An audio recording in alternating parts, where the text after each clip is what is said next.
Konnichiwa, Japan fans. Today's show, we're going to talk about depression.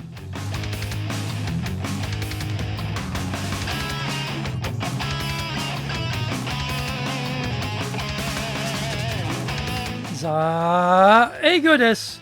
それでは行きましょう. So let's get going. This is the 8th year of the Sales Japan Series podcast, broadcasting around the world from the Beverly Hills of Japan, Minato-ku here in downtown Tokyo. It is chic central. I'm your host, Dr. Greg Story, Dale Carnegie Tokyo franchise owner, the president of Dale Carnegie Tokyo Training, and the 3-time best-selling author of Japan Sales Mastery, which is Zaegyo in Japanese, Japan Business Mastery, and Japan Presentations Mastery, or in Japanese, Anata mo Presen no Tachijin. My other books include Stop Wasting Money on Training, which in Japanese is Tonin de Okane o Mori ni suru no wa yamemashou. And my just released new book is Japan Leadership Mastery, and all are available on Amazon. In this podcast, I want to help you to survive and even better, thrive in business. I want you to 1, sell more and do it more easily. 2, exceed your targets. In fact, let's blow up your targets. Number 3, make some serious money. Don't forget to subscribe and share this podcast with your family, friends, and colleagues. We're not being sponsored by Libsyn, but we value your privacy, which is why we have our podcast hosted by Libsyn. Unlike many other hosting organizations, Libsyn have a strict policy that does not allow access to your private information by anyone. Here is our daily podcast lineup on Apple Podcasts. Mondays, the Cutting Edge Japan Business Show podcast.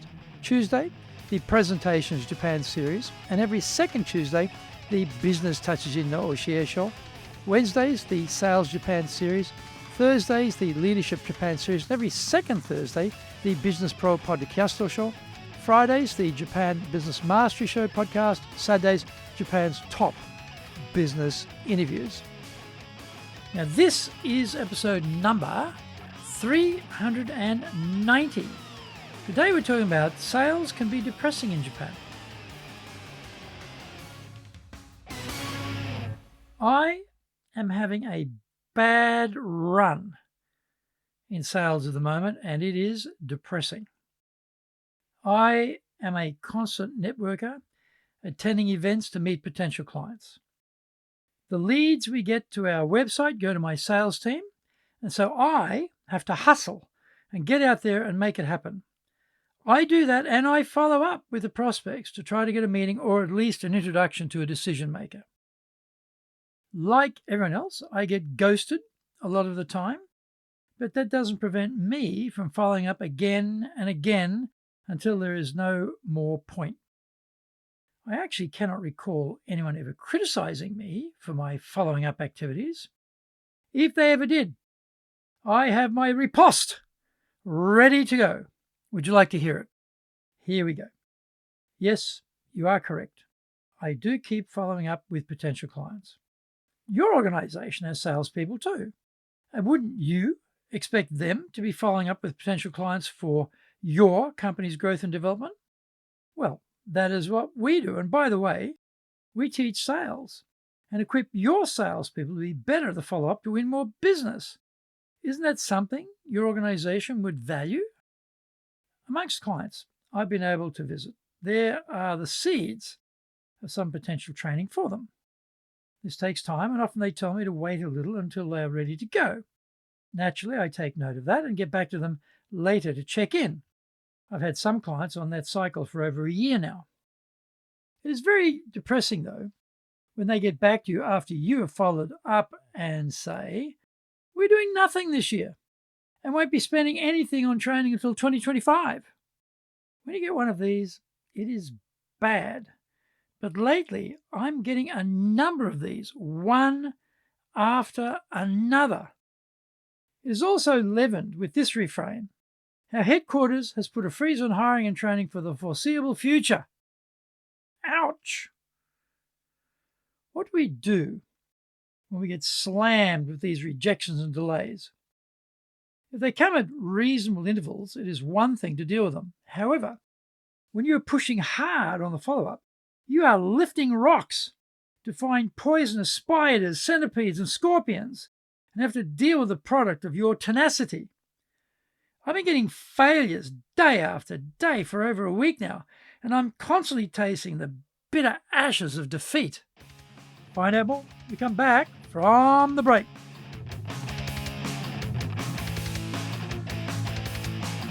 Our show today is brought to you by our public courses, and we also have custom in-house programs as well as both in Japanese and English.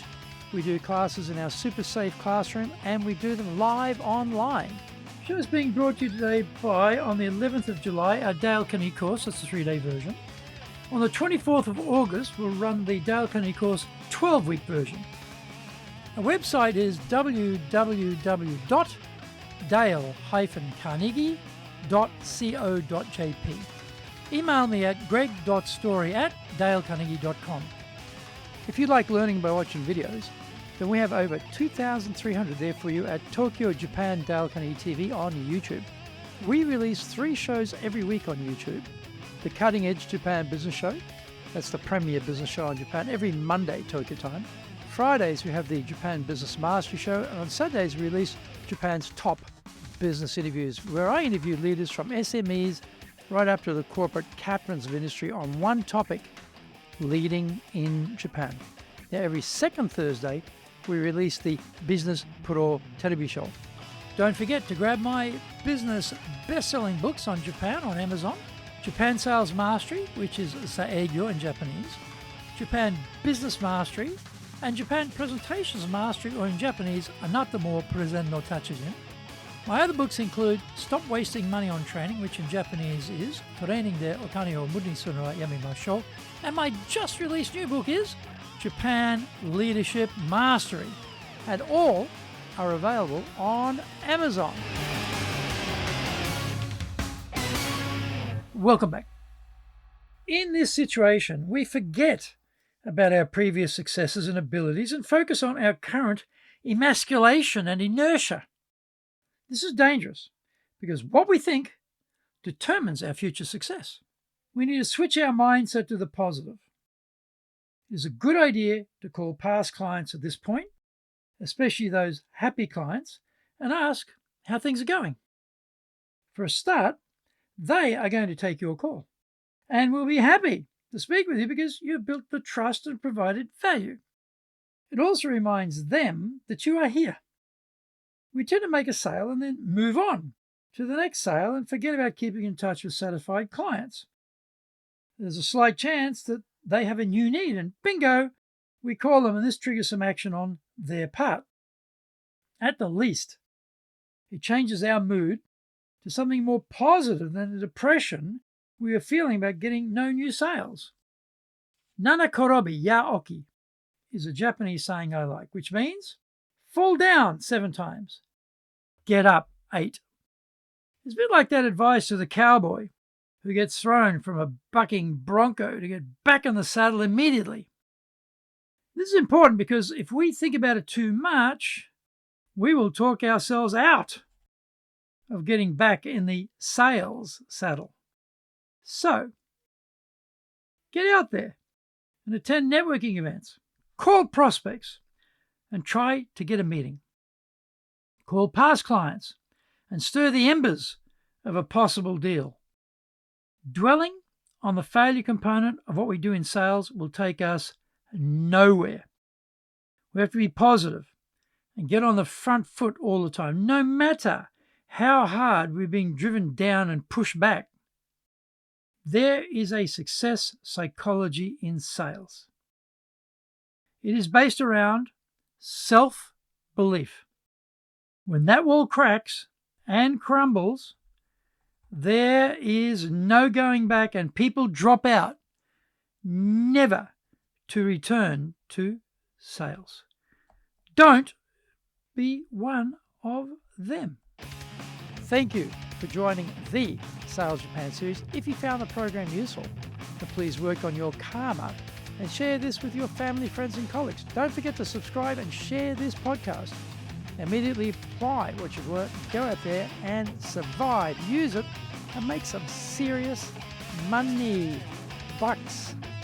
dough, ruler, coin, dosh, lolly, readies, smackers, earners, and bread and honey. Remember, I'm in your corner, your go-to guy for soft skills training in Tokyo, committed to your success here in Nippon.